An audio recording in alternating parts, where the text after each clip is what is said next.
Hello विद्यार्थियों, आज पुनः आप सबका स्वागत है। और हम लोगों ने पिछले वीडियो में लट लकार पढ़ा था और उसके बाद में हमने अनुवाद की प्रैक्टिस करी थी।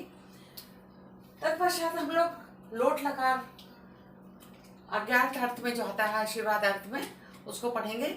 लोट लकार जो है आज्ञा देने में होता है, जैसे वह पढ़े, तुम पढ़ो, तुम जाओ।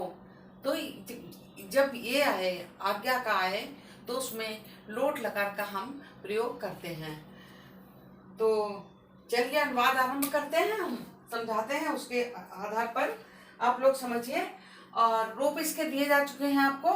आज हम कुछ आपको शब्द रूप भी देंगे और साथ साथ आप जो है उनको लिख के याद करते जाइए। शब्द रूप और धातु रूप एकदम देने में भी प्रॉब्लम होती है, आप लोग भी परेशान हो जाएंगे।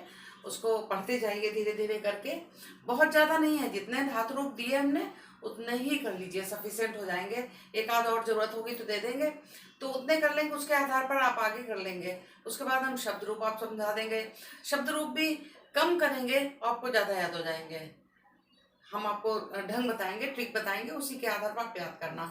तो चलिए हम ये आरंभ करते हैं। तो लोट लकार आज्ञात अर्थ, आशीर्वाद और पट धातु है। पट धातु का प्रयोग कर रहे हैं यहाँ पर। और पट धातु के अलावा हम गच्छ धातु का भी बता देंगे आपको। पट धातु और गच्छ धातु में भी बता देंगे। तो जैसे हमने लिखा है यहाँ पे, वह पढ़े,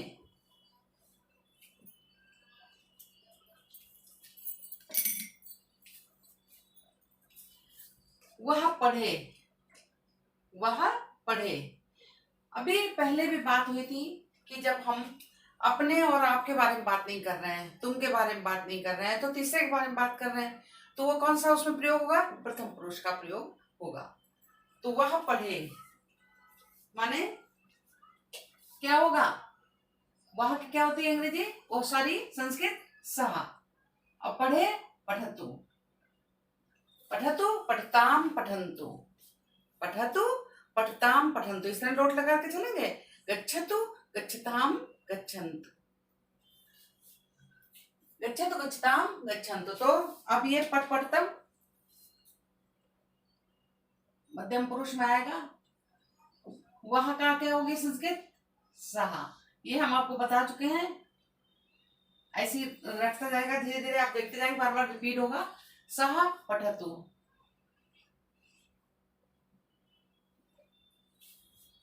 कलर चेंज कर देते हैं।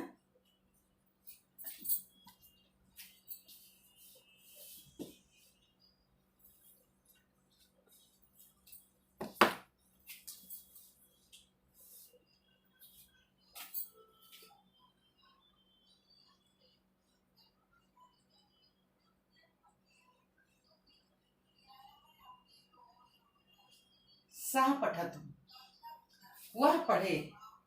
वह पढ़ेगा क्या है? सह पठतु। अब वे दोनों आपको बताया गया 2 बार 3 बार कि सह तव ते। तो माने वे दोनों। तो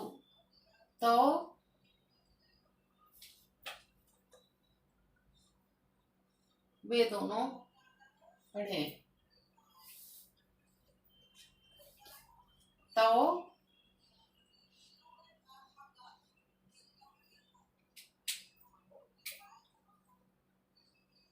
पठताम, पठतो पठताम, पठताम, तो पठताम। सह पठत, तो वे दोनों पढ़े। तो पठताम, वे सब पढ़े। ते पठन्तु, ते पठन्तु, वे सब पढ़े। इस तरह से आपका ये हुआ। फिर क्या है? फिर हम अगले बनाएंगे मध्यम पुरुष के। तो ये कौन सा होगा? ये होगा प्रथम पुरुष का। प्रथम पुरुष का क्या है?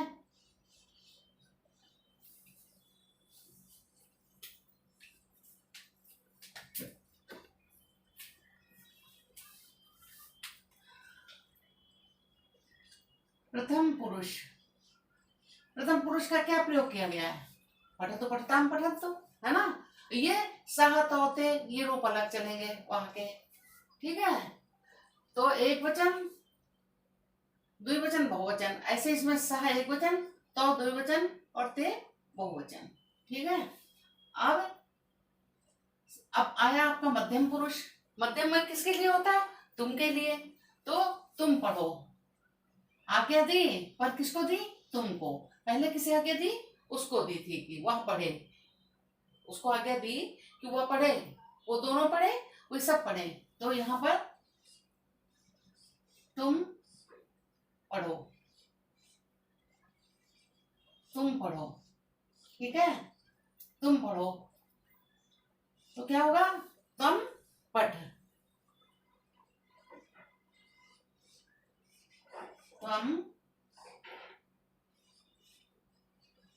तुम पढ़, तुम पढ़ो, तुम पढ़। फिर क्या है? तुम दोनों पढ़ो।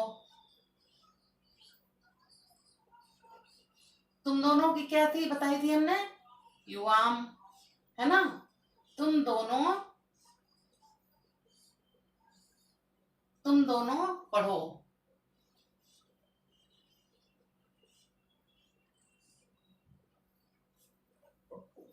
तो तुम दोनों की क्या होगी? युवाम।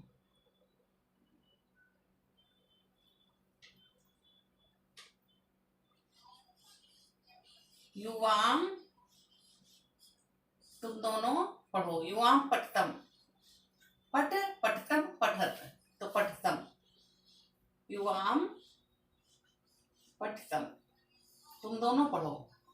अब क्या है कि तुम सब पढ़ो, है ना? इसी तरह वाक्य बनाएंगे, तुम सब पढ़ो।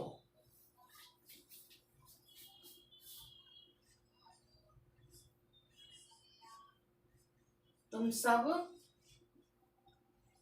पढ़ो, तुम सब पढ़ो। तो क्या होगा? तुम सब पढ़ो, तुम युवाम, यूयम, है ना? तो यूयम पठत, यूयम पठत, यूयम पठत। ऐसे फिर आया आपका प्रथम पुरुष हो गया, और अब ये मध्यम पुरुष था, ये मध्यम पुरुष हो गया। अब हमारा क्या आया? किसका रह गया? उत्तम पुरुष। उत्तम पुरुष में किसका आता है? हमारे लिए, अपने लिए प्रयोग होता है उत्तम पुरुष। तो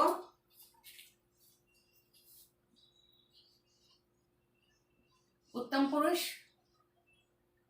में क्या है? मैं पढ़ूं, अपने आप को आदेश दिया कि मैं पढ़ूं, मैं पढ़ूं, हम दोनों पढ़ें, हम दोनों पढ़ें, और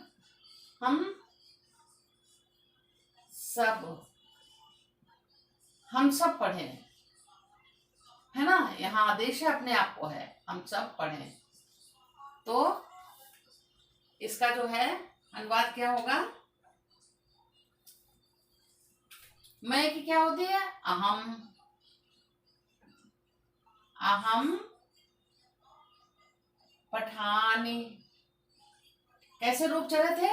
पठत पठताम पठन्तु, पठ पठतम पठत, ये है पठ पठतम पठत। पठानि, अहम पठानि, मैं पढ़ूं। अब क्या है? हम दोनों पढ़ें, आवाम, आवाम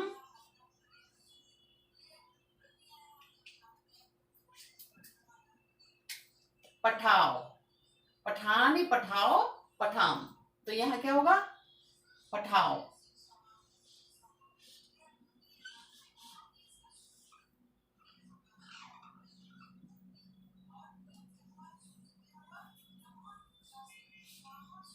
फिर हम सब पढ़े, हम सब का क्या होगा? वयम,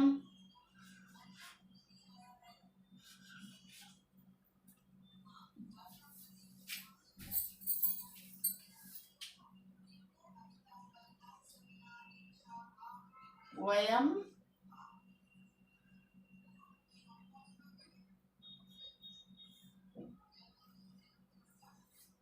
वयम पठाम, वयम पठाम। तो अहम पठानी, आवाम पठाओ, वयम पठाम। ये तो ये रूप कैसे चले?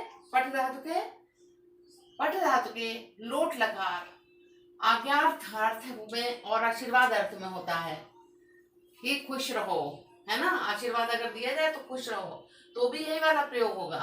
तो ये क्या है कि सह पठतु, वह पढ़े, सह पठतु, वे दोनों पढ़े, तो पठताम, वे सब पढ़े, ते पठन्तु। मध्यम पुरुष में तुम आएगा, तुम प्रयोग होता है, तो तुम पढ़, तुम पढ़ो, तुम पढ़, तुम दोनों पढ़ो, युवाम पठतम, तुम सब पढ़ो, यूयम पढ़ो, तुम युवाम यूयम, है ना। फिर मध्यम पुरुष, उत्तम पुरुष आया, मैं पढ़ूं, अहम पठानी, हम दोनों पढ़े, अवाम पठाओ, हम सब पढ़े, वयम।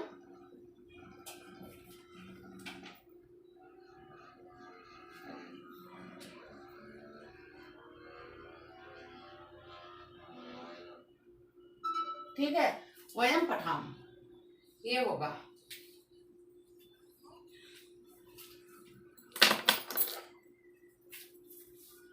इसके बाद ये जो है लोट लकार में इसी तरह चाहे गम धातु आ जाए और दृष्ट धातु आ जाए, कोई भी धातु आ जाए, इसी तरह से प्रयोग होगा। तो लोट लकार अज्ञात अर्थ में प्रयोग होता है, लट लकार वर्तमान काल में। अब हम लोट लकार गम धातु का आपको बताते हैं कि गम धातु में कैसे एक सा है ना। तो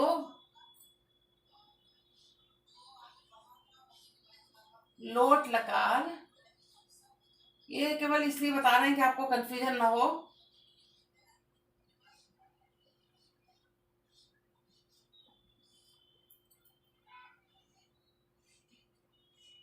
गम धातु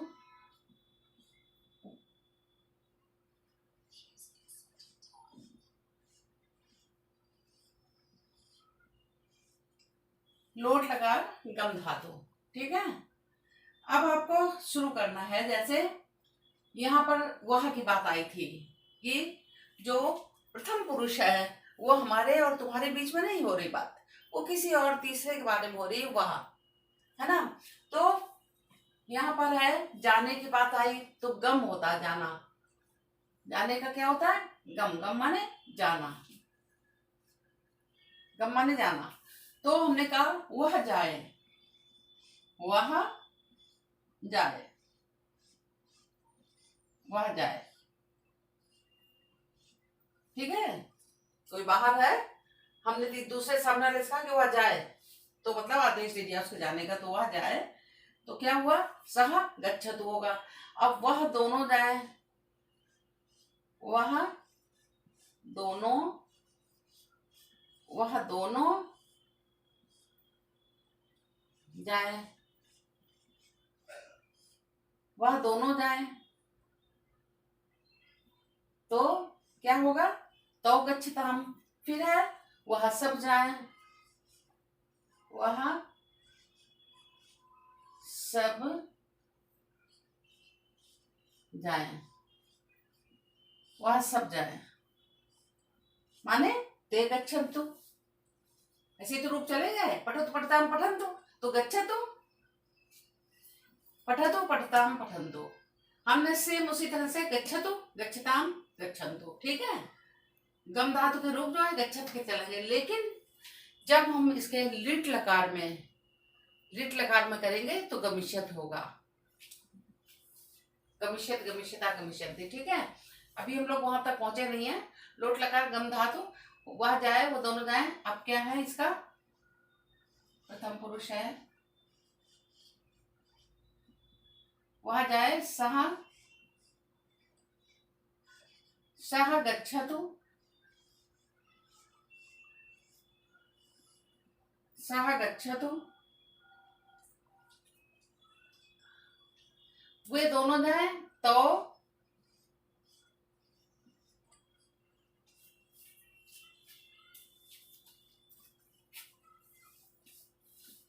गच्छताम,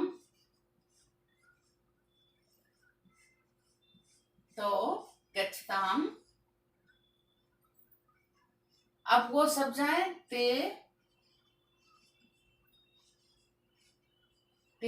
गच्छन्तु, ते गच्छन्तु, इस तरह से। वह जाए सा गच्छतु, वे दोनों जाए तो गच्छताम, वे सब जाए ते गच्छन्तु।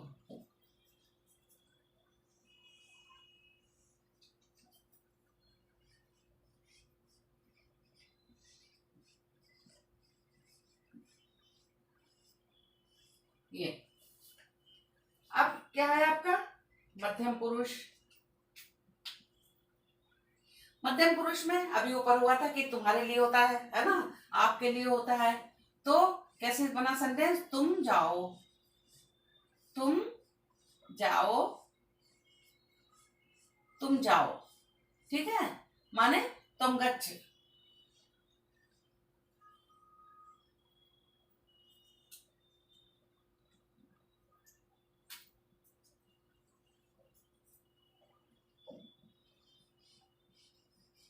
त्वं गच्छ, तुम गच्छ, तुम जाओ, तुम गच्छ, फिर तुम दोनों जाओ, तुम दोनों जाओ, द्विवचन होगा तुम दोनों।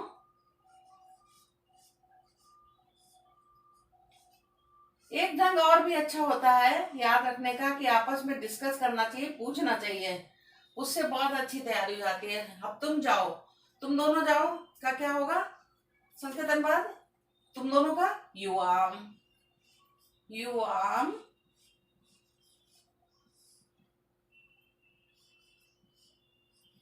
युवाम गच्छतम,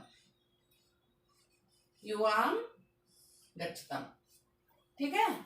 तुम दोनों जाओ, तुम गच्छ, तुम दोनों, तुम जाओ, तुम गच्छ, तुम दोनों जाओ, युवाम गच्छतम, और तुम सब जाओ,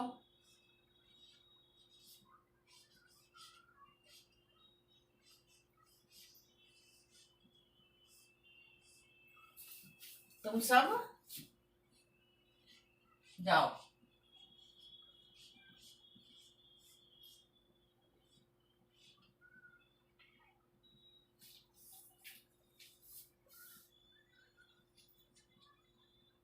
तो त्वम, युवाम, यूयम, तुम सबका क्या होगा यूयम,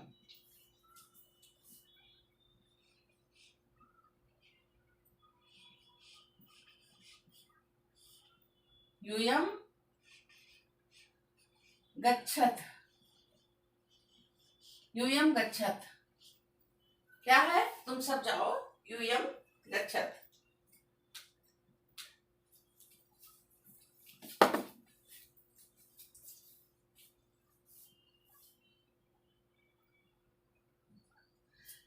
अब आपका क्या आया मध्यम पुरुष, है ना। मध्यम पुरुष में क्या होगा मध्यम पुरुष, मध्यम पुरुष का बनाइए तो किसके लिए था मध्यम पुरुष, सॉरी मध्यम पुरुष नहीं उत्तम पुरुष, मध्यम पुरुष तो आपका ये था, और अब आया आपका उत्तम पुरुष, है ना।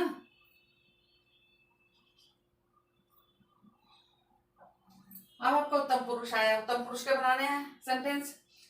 तो उत्तम पुरुष जो है हमने बताया कई बार हो गया, लेकिन हम कई बार बता रहे हैं क्योंकि पढ़ाई इसीलिए है, रिवीजन हो आपका और पक्का हो जाए। तो मेरे लिए होगा, अपने लिए होगा, तो मैं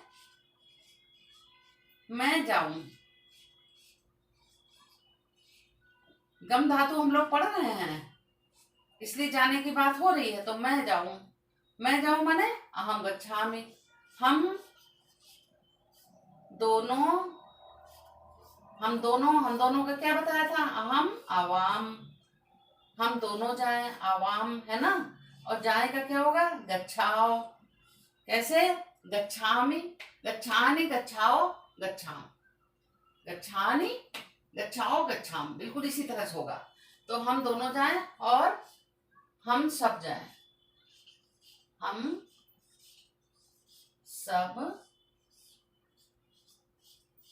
सब जाएं। ठीक है, हम सब जाएं। तो क्या बताया हमने? मैं जाऊंगा, अहम गच्छामि।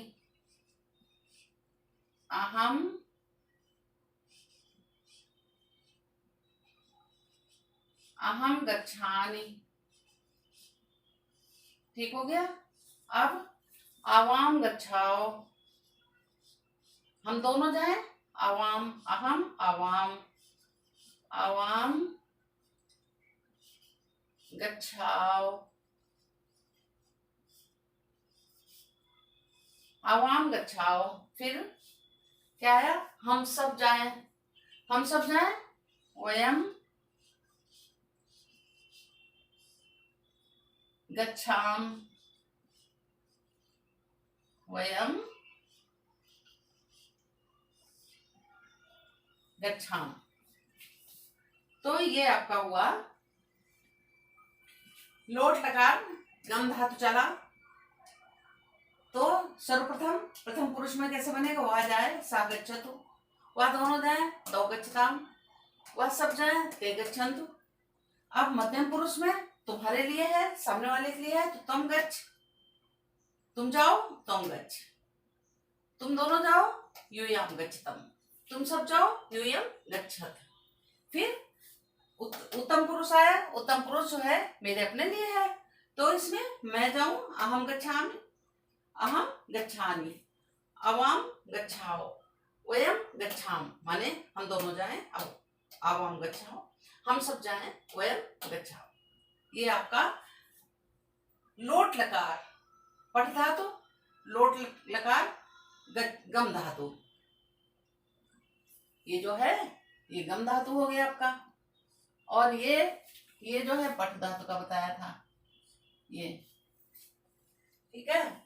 अब इसके बाद में हम थोड़ा टाइम है, तो हम क्या करेंगे? अव्यय का प्रयोग देखेंगे। अव्यय का प्रयोग देख लेते हैं थोड़े से।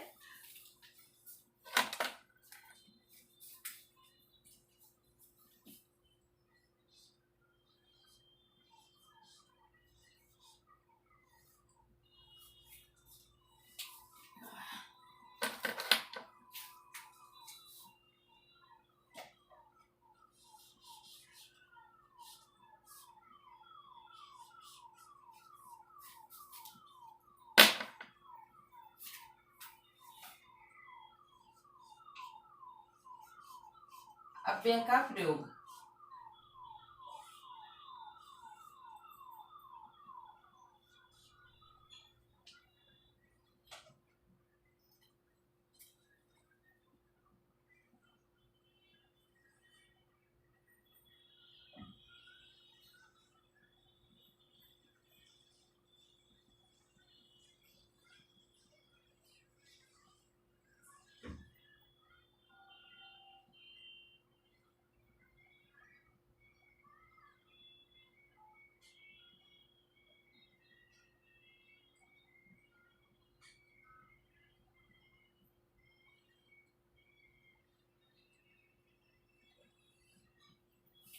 ये अव्यय का प्रयोग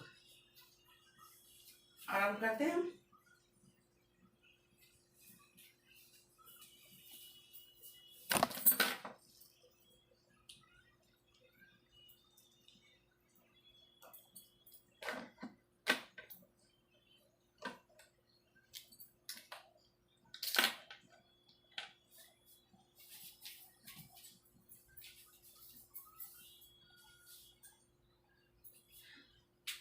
अव्यय में नियम है कि अव्ययों के रूप में कोई परिवर्तन नहीं होता, प्रयोग करने में कोई परिवर्तन नहीं होता है। इसमें ये वैसे ही बने रहते हैं। जैसे अभी हम लिख भी देंगे कि हिंदी में हम और एक और शब्द जैसे है, और शब्द का प्रयोग इसमें है, तो और शब्द का प्रयोग जो है संस्कृत में चा होता है, किंतु दोनों में प्रयोग अलग है। हिंदी में हम कहेंगे राम और श्याम, परंतु संस्कृत में दोनों के बाद में लगेगा, बीच में नहीं लगेगा, और बाद में लगेगा। राम राम श्याम च, रामः श्यामश्च च, श्यामश्च रामः श्यामश्च, इस तरह कर देंगे तो रामा श्यामा च, इस तरह से प्रयोग होता है और का।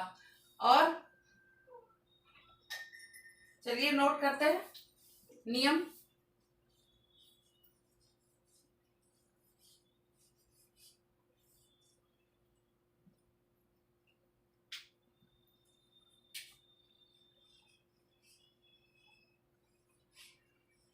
अव्ययों के रूप में, कब रूप में? जब हम प्रयोग करते हैं। रूप में कोई प्रयोग करते समय, है ना, अव्ययों को प्रयोग करते समय कोई परिवर्तन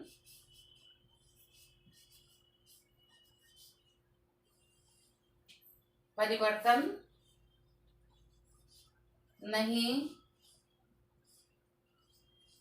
होता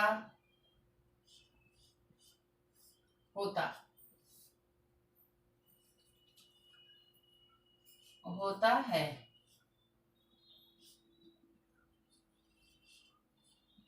चा, चा माने और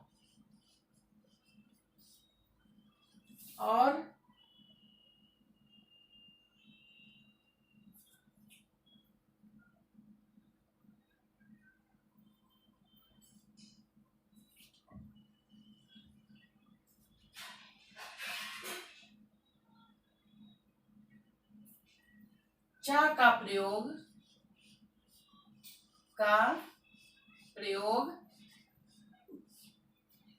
प्रयोग और की भांति नहीं होता। और जैसा हमने आपको समझाया, और बीच में आ जाता है, जबकि चा बाद में आता है, दो शब्दों के, है ना, कि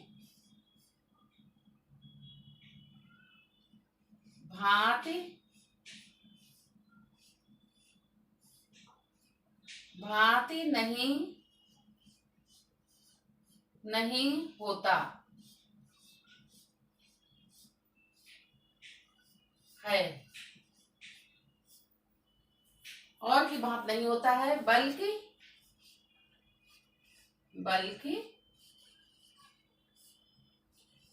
चा दोनों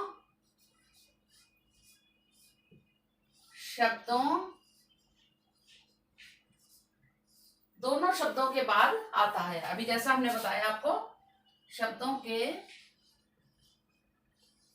बाद।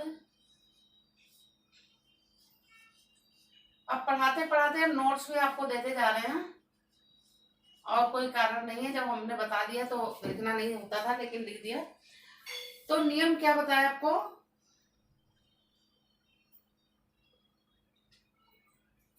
अव्ययों के रूप में कोई परिवर्तन नहीं होता है, चा का प्रयोग और की भांति नहीं होता, बल्कि चा दोनों शब्दों के बाद आता है। ठीक है, जैसे उदाहरण हम आपको बताए दे रहे हैं।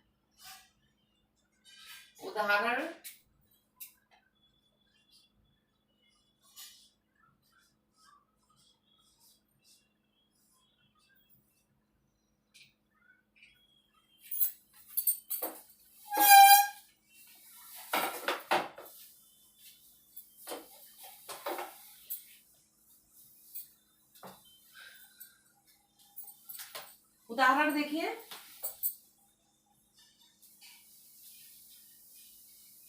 हिंदी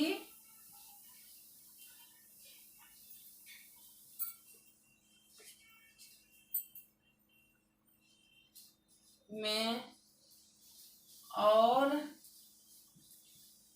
चा किस मतलब? संस्कृत में चा माने और, संस्कृत का चा जो है वो हिंदी में और बोलते हैं उसको, है ना, का प्रयोग। ठीक है, अब देखिए हिंदी में और चा का प्रयोग। ऐसे हमने बताया कि राम और श्याम, राम, अच्छा नहीं चल रहा, राम और श्याम जाते हैं। राम और श्याम जाते हैं। तो यहाँ पर ये जो और आया है, ये जो है ये किसके बीच में, राम और श्याम के बीच में आया है ना। किंतु संस्कृत में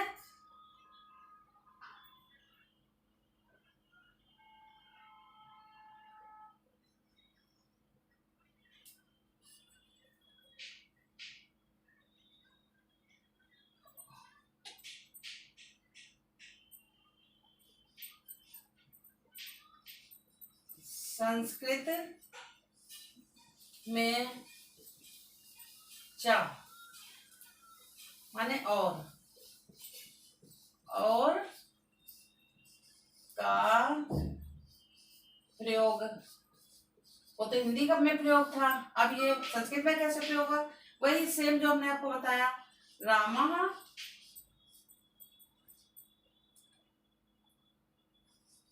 श्यामः च, रामः श्यामः च।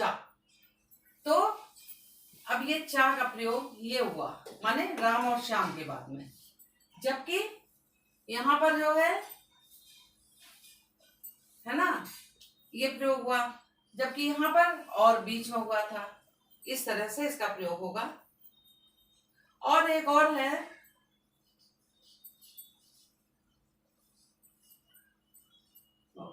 वा का प्रयोग, इसमें जैसे चा है इसमें वा का प्रयोग, वा का प्रयोग भी चा की भांति, चा की भांति होता है।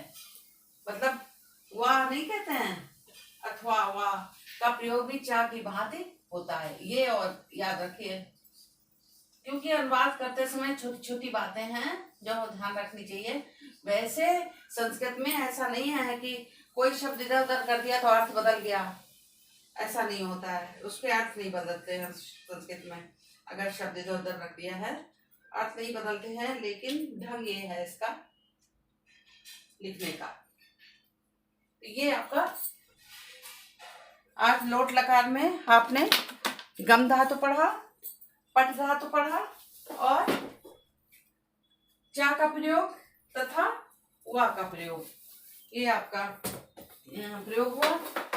कहाँ पे करना चाहिए देखिए, ये आपने समझ लिया है। लोट लकार अज्ञात अर्थ आशीर्वाद पट धातु में सेम आपने पठतु पठताम पठन्तु, पठ पठतम, मध्यम पुरुष में पठ पठतम पठत और उत्तम पुरुष में पठाने पठाओ पठाम, और इनके साथ में प्रथम पुरुष में सह तोते, मध्यम पुरुष में तुम्हारे तुम, युवम युवम माने तुम्हारे लिए, और उत्तम पुरुष में अहम अवम वयम। वही लोट लकार गम धातु में है, उसमें पट धातु के रूप चले, इसमें गम माने जाना होता तो गच्छतु गच्छताम रूप चलेंगे। इसके बाद आपका अव्यय का प्रयोग है। इसमें क्या है, नियम है कि इस तो विद्यार्थियों अब हम लोग शब्द रूप पढ़ेंगे। धातु रूप हमने इससे पहले पढ़े थे और धातु रूप आप सभी तैयार कर लीजिए। अभी और भी हम आपको जो है देंगे नोट्स उसके। तो पहले जो हमने दे रखे हैं आपको 2-3 4 हैं शायद दे चुके हैं, उन्हें कंप्लीट करिए। अनुवाद करने में धातु रूप आपको याद करने ही पड़ेंगे हर हालत में, नहीं तो आपको समझ में भी नहीं आएगा और आप कर नहीं पाएंगे। समझ भी लेंगे तो भी आप कर नहीं पाएंगे। और लिखकर याद करिए, बहुत जल्दी याद होंगे आप। जो आत्मविश्वास तभी होगा जब आप तैयार कर लेंगे। अभी तो आपको लगेगा, क्योंकि हमने विद्यार्थियों को हमेशा कहते सुना याद नहीं होते, पर याद हो जाएंगे। आज हम शब्द रूप पढ़ेंगे थोड़े से। तो संस्कृत में जो है शब्द रूप के अंत वर्ण और लिंग के अनुसार होते हैं। संस्कृत में शब्दों के रूप कैसे होते हैं, अंत माने अंत में, जैसे संस्कृत में ता है तो ये अंत वर्ण हो गया ता। तो अंत वर्ण और लिंग के अनुसार चलते हैं ये। जैसे बालक है, बालक अभी अकारांत है। अकारांत कैसे, क्योंकि का छोटा आ आया बाद में, तो अकारांत हो गया, आ हुआ का छोटा आ है, काम है। और ऐसे ही आकारांत होता है, जैसे आत्मा है ये आकारांत है, इसमें बड़ा आ है तो ये आकारांत हो गया। तो बालक आकारांत पुल्लिंग शब्द है, और फल, फल में भी आ है, अकारांत है, परंतु नपुंसक लिंग है ना। बालक जो है पुल्लिंग शब्द है और फल अकारांत नपुंसक लिंग है। ये पहचानने को आ जाते हैं कभी कभी। आत्मा जो है अकारांत पुल्लिंग शब्द है, आकारांत बड़ा आ है, देखो आकारांत पुल्लिंग शब्द है। उनके रूप नीचे ऐसे चलेंगे, निम्नलिखित तरीके से चलेंगे। अब बालक का देखिए, अकारांत पुल्लिंग, विभक्ति एक वचन, द्विवचन, बहुवचन, ऐसे तो लिखते हैं आप। प्रथम पुरुष, प्रथमा विभक्ति, बालका बालको बालकाः, बालका बालको बालका। द्वितीय विभक्ति में बालकम बालको बालकान। तृतीय विभक्ति बालकेन बालकाभ्याम बालकैः। चतुर्थी में बालकाय बालकाभ्याम बालकेभ्यः। पंचमी विभक्ति बालकात् बालकाभ्याम बालकेभ्यः। षष्ठी बालकस्य बालकयोः बालकानां। सप्तमी बालके बालकयोः बालकेषु। संबोधन हे बालक, हे बालको, हे बालका। इस तरह से ये आकारांत हुए। तो आकारांत शब्दों के रूप बालक की तरह ही चलते हैं। केवल रा और शा रखने वाले शब्दों को तृतीया एक वचन, षष्ठी बहुवचन ना के स्थान पर रा हो जाता है, इतना फर्क होता है केवल। राम शब्द का तृतीया एक वचन में रामेण हो गया, जैसे उसमें बालकेन है, बालक में बालकेन है, और राम में तृतीया एक वचन में क्या है, रामेण हो गया। इतना थोड़ा बहुत फर्क होता है। जब आप लिख कर देखेंगे तो आपका डिफरेंस भी पता चल जाएगा। बालक के रूप याद करेंगे, फिर राम के लिखेंगे और मिलाएंगे तो वो अपने आप डिफरेंस पता चल जाएगा और आप उसको सही करके लिख पाएंगे। इसके बाद आप देखिए फल के रूप। अब ये भी उसी तरह है, इसमें थोड़ा चेंज हो सकता है लेकिन ज़्यादा नहीं, इसमें भी नहीं है। जैसे ये नपुंसक लिंग में है तो चलेंगे उसी तरह, थोड़ा बहुत चेंज होगा इसमें एक आध शब्द का। जैसे उसमें कहा तुमने बालकम बालको बालकम बालको बालका, बालकम बालको बालकान, है ना। इसमें फले फले फलम फले फलानी, देखो बालकम बालको बालकान, फलम फले फलानी, तो चेंज है थोड़ा, लेकिन आप याद करेंगे तो धीरे धीरे करके ऐसा लगेगा सब कुछ मिलता जुलता ही है। फलम फले फलानी उसमें अलग है, बालका बालको बालका, फलम फले फलानी दोनों एक से चले प्रथमा द्वितीया में, उसमें अलग है। फलेन फलाभ्याम फलैः। अब फलाभ्याम फलाभ्याम ये देखो मिलता हुआ लगेगा जब आप देखेंगे। फलेन फलाभ्याम फलैः, फलाय फलाभ्याम फलेभ्यः, फलात् फलाभ्याम फलाभ्यः, फलस्य फलयो, षष्ठी विभक्ति भी मिलेगा उसमें, बालकस्य करके होगा। तो फलस्य फलयो फलानाम, फले फलयो फलेषु, हे फले हे फले हे फलानी। अब यहाँ पर वन, कमल, कुसुम, पुष्प, पत्र, जितने भी नपुंसक लिंग है ना, अकारांत नपुंसक लिंग जो है सब इसी तरह चलेंगे। जल, मित्र, पुस्तक, ज्ञान आदि सभी जो है नपुंसक लिंग शब्दों के रूप इसी सब के तरह चलेंगे जिस तरह से फल के चले हैं। मतलब जो है नपुंसक लिंग और अकारांत जो शब्द हैं वो फल की तरह ही चलेंगे। तो ये आप याद करिए। धन्यवाद, आगे मिलेंगे।